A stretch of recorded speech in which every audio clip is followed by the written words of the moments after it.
Good morning and welcome to City Talk. This is a weekly podcast, radio program, and television program where we get to share great information that the citizens of our great city want to hear. Today I've got two special guests. I've got, first of all, our council member for District 3, John Kinnaird, who is also the chairman of the McLennan County Appraisal District, which we'll be talking about today, a little position that you've been assigned or took on as a part of the council member part of it. That's right. And we have the Jodan Bobbitt, yes, sir, who has been the acting interim chief appraiser for the McLennan County Appraisal District for about 6 months or now, and just recently was selected by your board, John, to be the chief appraiser. What a title! Yes, sir. Thank you all, first of all, for being with us. But it's so important for everybody now to understand what's going on because many of you own properties. You've received little letters in the mail that says appraisal value of your property. And we're going to talk about the appraiser process, what the McLennan County Appraisal District does compared to the city, county, and all the taxing entities, and how we do that. So which one of you would like to tell us a little bit about just McCAD and what McLennan County Appraisal District function is and how it is totally independent and contracted with basically by those taxing entities? I'll go through the structure, and then Joe's the expert on all of this. So most of the talking will be him, just telling kind of where we are in the process and the notices and the valuation settings. But yeah, it's the McLennan County Appraisal District. It is actually not a part of the county governmental apparatus. It is a separate entity that is funded through contributions from all of the taxing entities, cities, school districts, the county, MCC, within our county jurisdiction. Each entity puts in their part of the budget based on the amount of property taxes that entity collects. And each entity gets votes to help appoint the board that oversees the appraisal district based on that same percentage of property taxes they collect as a percentage of the whole in the county. So the board is currently governed by, there's 5 entities, and then our tax assessor collector has a non-voting ex officio position on the board as well. And its job is it was created in the 80s, part of the Texas tax code, to help consolidate, it helped consolidate the appraisal value process into one entity. Prior to its creation in the early 80s, each entity, each school district, each city would set its own appraisal value for the property. And so if somebody didn't like what the value was, they might like what the school district had, might not like what the city had. So it was a even more confusing process back then. And so the appraisal district was an entity created statewide, each county has one, by the state legislature in the early 80s to help consolidate that and have a single uniform value per property within our county. Well, that's why I wanted our listeners to be sure and understand the fact that this organization is independent of any of the taxing agencies, and y'all's goal is, if I wanted to cut through and just make it as simple as, you want to give an assessed value that is in line with what the property should be able to sell for today. Yes, sir. Or is that January the 1st? Yes, actually? sir. It's based on January 1. Yeah. But the main piece that we do is based on trying to get a fair value for everybody in the county. So we don't really set the amount of tax you pay, but we set how much you pay in relation to your neighbors or to the large commercial corporations. And so we try to be the fairness across the board for everybody in the county. Yeah. It's a difficult job. The other piece, the secondary piece that we're tasked with is for school funding. Our values are used to set the amount of state funding that the schools receive versus how much is funded locally. And so all that goes up to the comptroller and TEA, but that's our secondary function that it's used for. Didn't know about that. Yes. Well, and that's actually a really important, it's a really important fact to know, and is why a lot of, relief or leeway on property taxes this year is not forthcoming, because the state's budget is in such dire straits and they need the local property tax base to kind of pull their weight. The fact that even though the state is not legally allowed to collect property taxes, they do rely on the local property tax contributions to help fund public education in particular, in conjunction with the state budget. The state puts in some, local property tax puts in others. And so if the local property tax base is putting enough in, the state doesn't have to contribute more from their side of the ledger. And in times like this, when sales taxes are down, when oil and gas revenue is down, when the state is looking at significant budget shortfalls for the upcoming fiscal year, making sure that the property taxes are full and fair, particularly for public education funding, additionally funding for cities and counties, but specifically the state's interest is in the public education funding piece. One of the things I remember prior to, as you were indicating, the legislature established back in the 80s, this one agency, as it is, one organization, unrelated to any of the others, to come up with the same value to be used for all the taxing agencies within the county.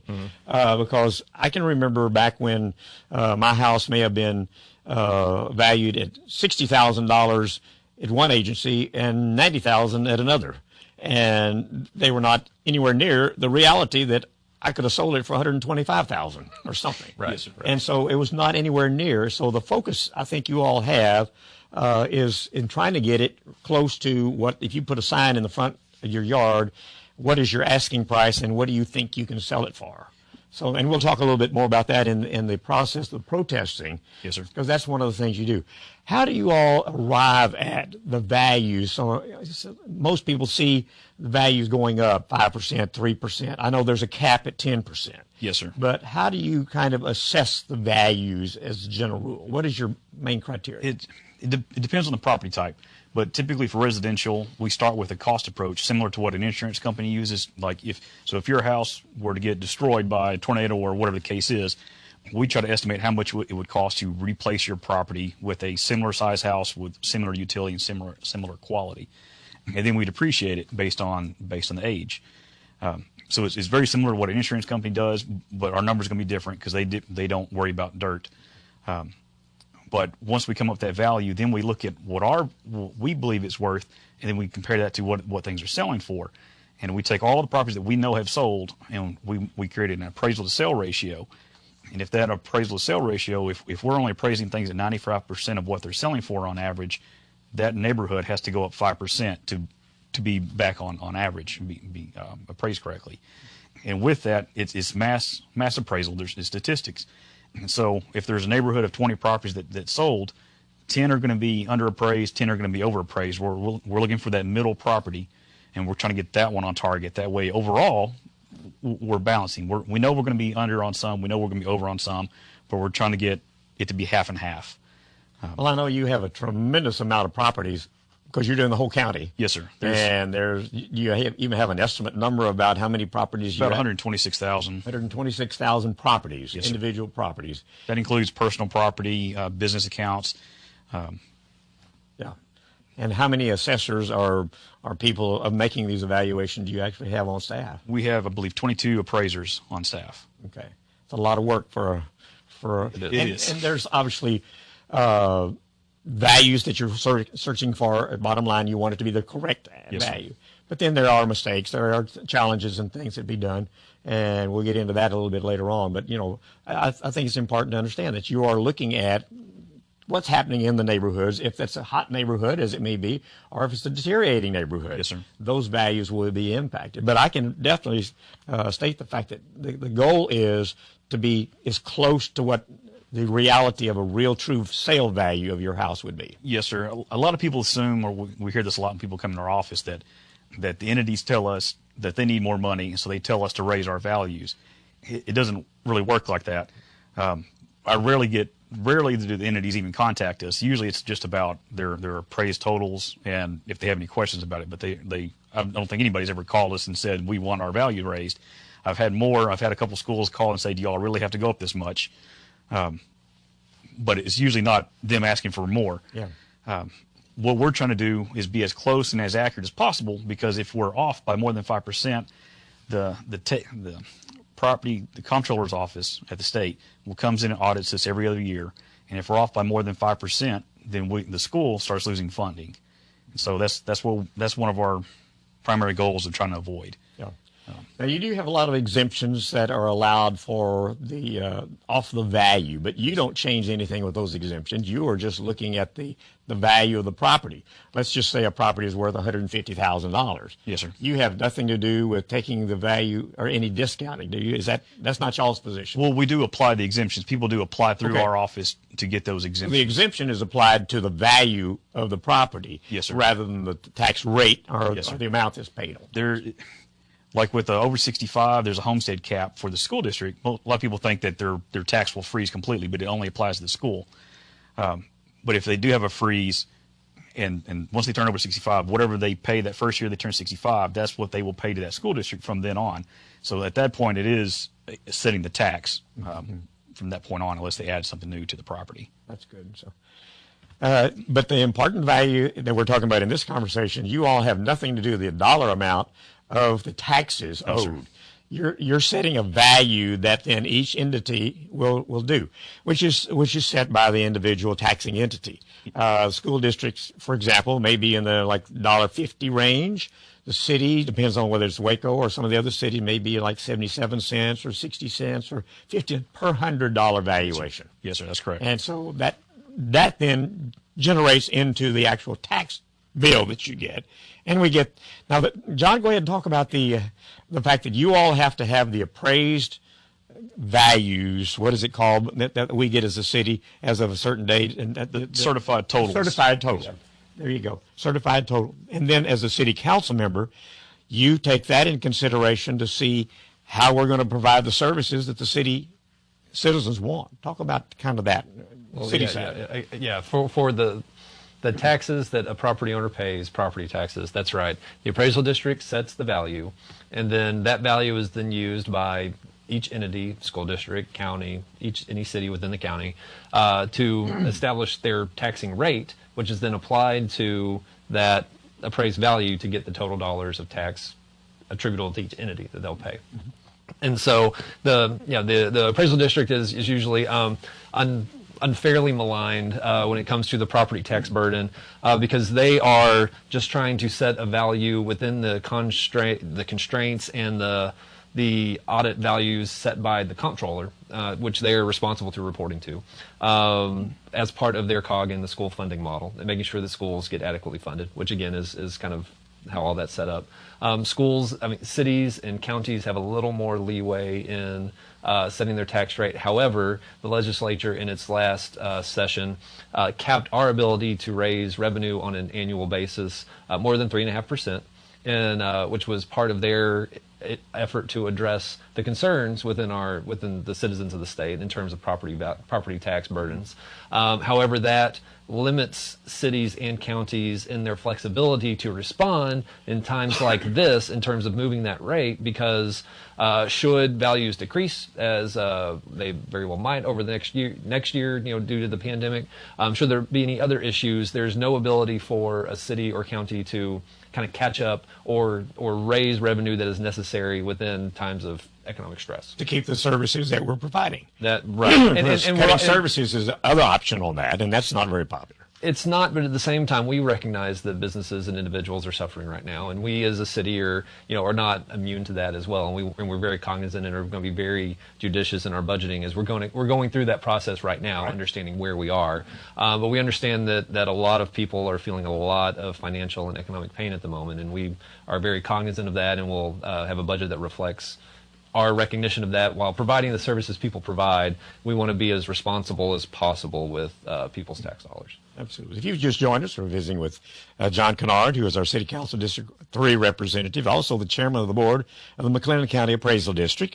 And along with him, joined me, is the chief appraiser now of the McLennan County Appraisal District, Jodan Bobbitt. And we're talking about the appraisal values and things, the notices that you've received in the mail, not your tax notice, but the evaluation of your property if you own a property, and then how that will translate into the money that you will actually be owing by the 1st of January for sure, without a penalty in most instances and stuff like that.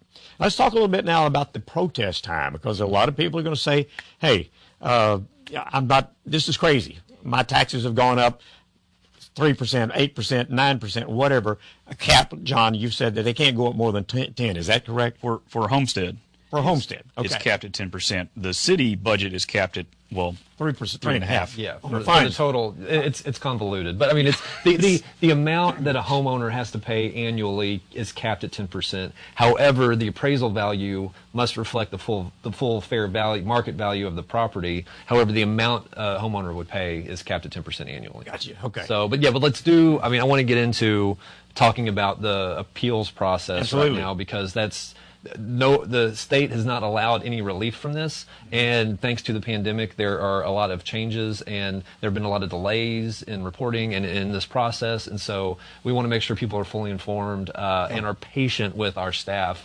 going through this in this challenging time. But I'll let Joe kind of talk through that. normally we send out notices April 1st. We've pushed that back until May 5th, which has pushed back the deadline to June 4th. Normally the state deadline is May 15th, so because of everything that's going on, we're trying to be a little more flexible. So we just moved the entire deadline for every property back to June 4th. So that way there won't be confusion if we haven't noticed somebody, or if we have or haven't, or if they haven't received it. Everybody will just know by June 4th they need to protest if they don't like the value. With our appraisals, everything's based on January 1, and COVID-19 wasn't really an issue at that point in time. Mm-hmm. And so we reached out to the state, the comptroller, and the governor's office, and we can't really make any concessions with that. So when people come in, they can bring that up. They can talk about whatever they want to, but the ARB, by their attorney, has basically informed them that that's not a January 1 argument, and so they shouldn't really take that into consideration. The district and the ARB will we understand where they're coming from, and we feel sorry for them, but there's not a lot we can do by law. And when you say ARB, the Appraisal Review Board. Review Board. I want to make sure, because sometimes ARB, things like that. Yeah. I knew what it was, but I wanted our. Go ahead. Yes, sir. But the Appraisal Review Board, they're an independent body. They don't work for us. We don't tell them what to do. They operate on their own. We do fund them, but that's the only way for them to get funded, because otherwise that's how the tax code is set up. But they operate on their own. They have their own attorney. They have their own appraiser that gives them guidance. But they operate in our building, and they are essentially just taxpayers like anybody else. There's no special qualifications besides living in the county for 2 years. But they come in and they will sit down and listen to the taxpayer side of the argument, and they'll sit down and listen to the appraiser's district side, and they try to come, just based on logic, they try to come up with a fair value for both parties. You may not like what the ARB does. We may not like what the ARB does. But after that, if you still disagree, you have the option to go before an arbitration or take it to litigation, which is more expensive. But in the meantime, when people come in and want to protest, we recommend everybody try to do it on our website. We have online appeals, and so they can protest through the computer. They can upload evidence. They can tell us why they disagree. They can tell us what their opinion of value is. And if we can, the appraiser will go through that, look at all their evidence, and try to make an offer for them. And if we can, we'll try to resolve these without having people come into our office. If we don't have enough information, the appraisers are starting to reach out and call people, asking for something to back up what they're saying. And so anything that gets resolved, the people won't have to come in and talk to us. If our appraisers can't resolve it, if the person just still believes we're too high, they can go before the board, and by default, the ARB, the Appraisal Review Board, and that board they'll hear it. But right now, the priority will be for teleconference, and so everybody that comes in at the beginning will be heard by teleconference, which will be a little different than normal. Mm-hmm. But people do have the option to have an in-person hearing, but it'll be at a later date and at another location that we can get social distance maintained. Yeah. But we're still working through all that, so we don't know that part yet. But right now, we encourage everybody to send us evidence. We'll review it. We'll try to get it resolved. If they have a teleconference, they can call in. We'll get it resolved with a teleconference with the ARB. We'll also be posting a public link on our website. So there's 4 panels, and each panel is a public meeting. So anybody can get onto our website, click on the link, and actually see a ARB hearing as it takes place. And it'll just be the evidence that the taxpayer has presented and the evidence the district is presenting. And that way they can get a feel for how this is going to work before it's their time, unless they're the first person in the chute. So we're trying to make make it work where people won't be as scared of it. And well, I think it's great, and that's a good process, and I think our viewers and listeners are going to find out. When you keep talking about evidence, what types of things would you consider good quality information that you all, the appraisal board and the appraisal board, hearing board, will be listening for or looking for? Most of what people bring in, most people don't have access to sales. So typically what people bring in will be evidence of condition. So they'll bring us, if the foundation has problems, if the roof has problems, if the siding is deteriorated, they can bring pictures or cost estimates, and we can work with that. If they don't have that, they can come in and just provide verbal testimony or just pictures of that stuff, and the board will give some weight to that. Beyond that, sales help a lot, because if they have a newer home and there's stuff selling around them, if they can find out what their neighbors have been buying or selling their houses for, we may not have that information, so they can bring that to us, and we can revise our estimates and really take that into account. So you're talking a whole lot of outside. What about inside, interior type things? Same way with pictures and things. Yes. I know, because your appraisers never go into a home. No, not unless we're invited. Even then, it's rare. If they can bring us interior pictures, we'll upload those in our system. Interior photos are maintained confidential, so they wouldn't have to worry about somebody else doing an open records request and getting them the photos of their house. It may be displayed during a hearing, but it'd just be on a video screen, and it would be up for 5 minutes, then down it would go. But if they can show anything that's wrong with the house in any way they can capture it, we'll try to present it to the board. Video is a little difficult. Sometimes people will send us video files to show that the floor is not level, and they'll show like a ball rolling. I mean, we'll take your word for it. The video part gets a little difficult to display for the board. Sure. Well, there's new challenges, and there are. Obviously the COVID-19 has brought challenges to a lot of us, but it's also helped educate us to a certain degree on new technologies that can be used. Yes, sir. And because I know you all are interested in protecting your staff, yes, sir. And the appraisers and everybody involved in the process, but still arriving at the goal of getting that appraised value to the correct level. Yes, sir. And so I've gone through the process myself, and I'll probably go through it again this year. With a property that I have. And now, interesting enough, I think talk about the if you protested last year and that value was adjusted. I think y'all are making some kind of consideration for that. Yes, sir. If you protested last year, especially for residential, you probably will not get a notice.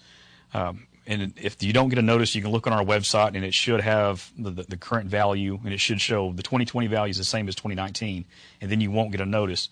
Unless the ownership changed, we have a large construction permit, or something else that significantly changed the property. But otherwise, we're trying to let those remain the same.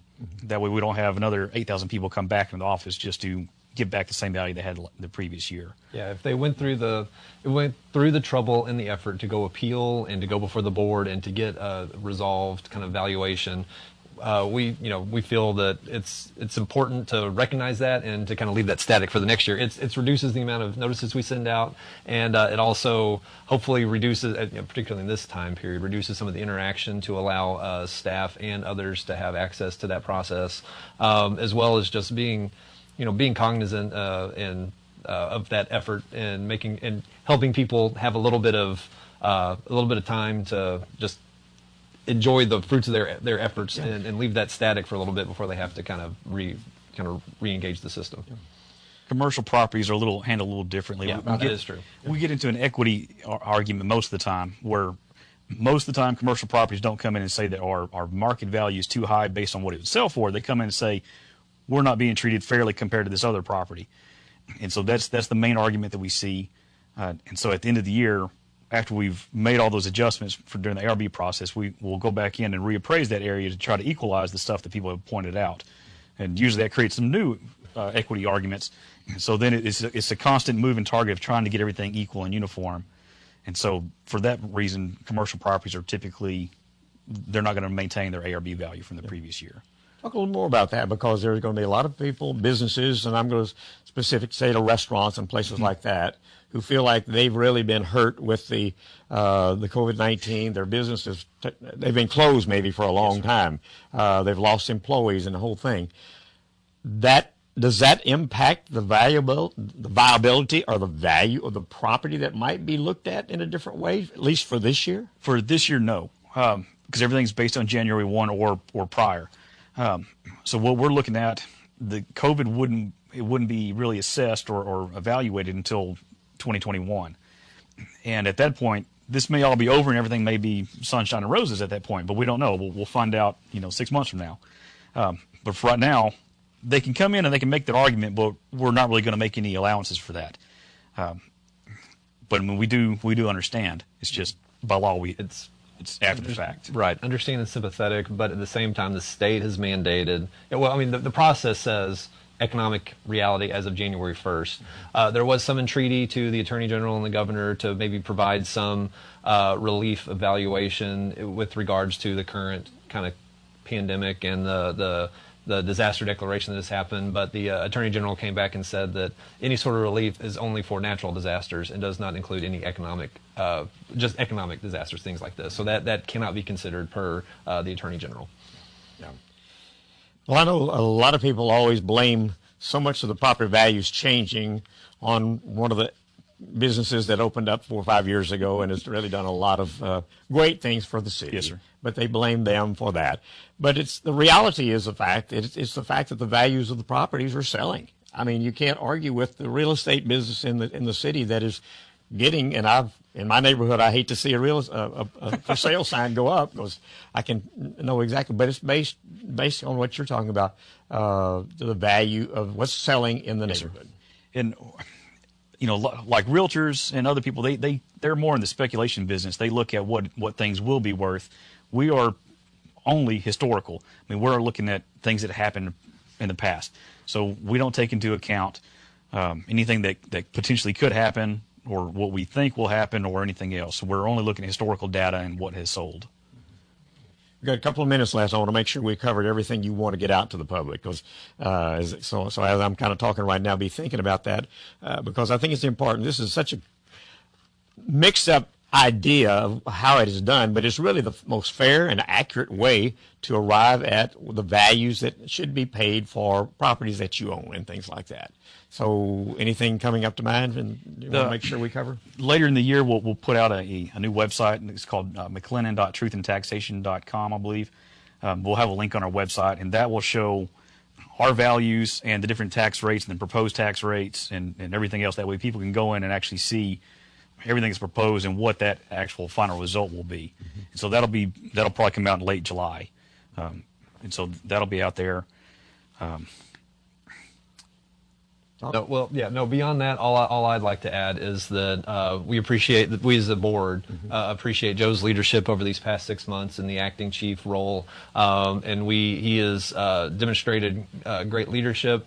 Staff responds well. I've got nothing but positive feedback from the community in terms of the job that he's done, and so this past week the board was very pleased to be able to take that acting part away from his title and make him our true chief appraiser. And so we have full confidence and trust in him and the work that he and his staff are doing. We know that this climate and this environment is very difficult, and that he and staff are working to be as transparent and responsive as possible. Again, McLennanCAD.org to go and upload your evidence and your information and file your protest, and call an appraiser. We'll see that they will work as diligent as they possibly can to arrive at a fair value for y'all, and to listen to those concerns and those requests. Again, based on the constraints that the state have given us and the economic reality of a property as of January 1st. Right. And you're open Monday through Friday? Yes, sir. Well, the exterior lobby is open. We have closed the public because we don't have the space to let people in and maintain safe distance. Good. That's good. I wanted to kind of end with that, because we've done the social social distancing here on this program Right. again and everything. But anyway, But the lobby is open where they can drop stuff off. absolutely. Joe Bobbitt, who is the newly, as of last week, I guess it was, John, Chief Appraiser for the McLennan County Appraisal District, along with our City Council member for District 3, and also the Chairman of the Board of the McLennan County. And you're representing the City of Waco because you said city the board is appointee on the made up board. of all 5 of the taxing agents. Everybody gets a vote. I am the city's appointee to that board. There you go. And y'all have been excellent information. I hope this has helped inform our public and our citizens to realize there is a fair process on this. Nobody's just going out and raising taxes because we need more money and that type of thing. And that's a misnomer for sure. Thanks for being with us this morning. I appreciate Thank you, Larry. We hope you'll join us again next week for more information about the City of Waco on City Talk. This program is produced by the Municipal Information Department of the City of Waco and is provided as a public service by this station.